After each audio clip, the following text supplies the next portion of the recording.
Karibu mpendwa mtazamaji wa Mwangaza Digital na msikilizaji wa redio Mwangaza FM.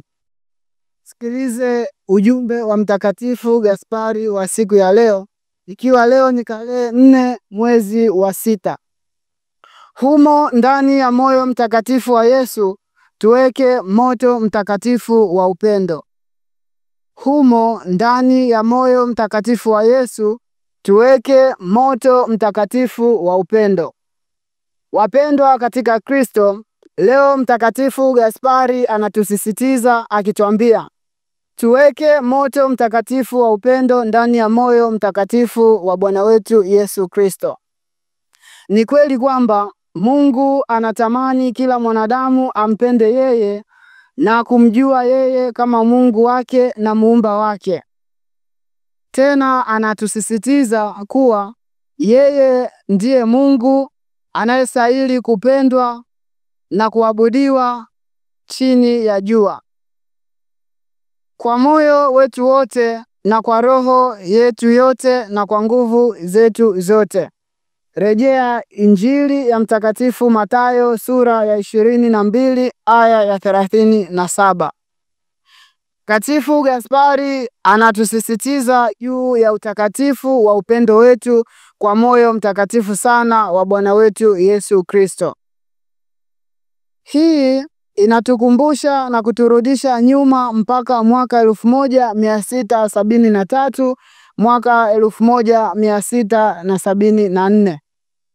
Pale Bwana wetu Yesu Kristo alipomtokea Mtakatifu Margareta Maria Alacoque wa Ufaransa na kumwagiza kwamba anataka aheshimiwe kwa kuwa na ibada ya moyo wake mtakatifu sana, ambapo baadaye ibada hiyo ilienezwa ulimwenguni kote na ilirasmishwa rasmi mwaka 1856 na Papa Pio wa 9.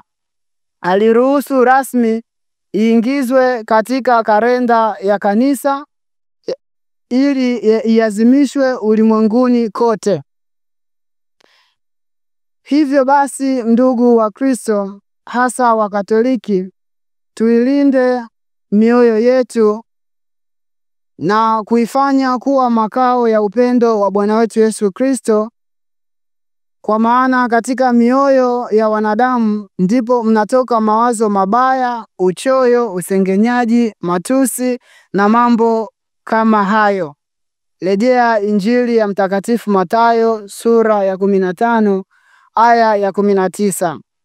Tena tunaambiwa heri wenye moyo safi, maana hao watamwona Mungu.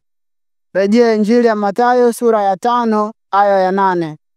Kumbe bila kuwa na moyo safi hakuna atakayemwona Mungu. Muombe Mungu kwa njia ya damu takatifu ya Bwana wetu Yesu Kristo aliyoimwaga pale msalabani ili atukomboe, na kwa njia ya damu hiyo aisafishe mioyo yetu na kututenga mbali na hatia ya dhambi. Itukuzwe damu ya Kristo. Aliyekuletea tafakari hii ni mimi Frateli Emmanuel Mruge wa shirika la wamisionari wa damu azizi ya Bwana wetu Yesu Kristo.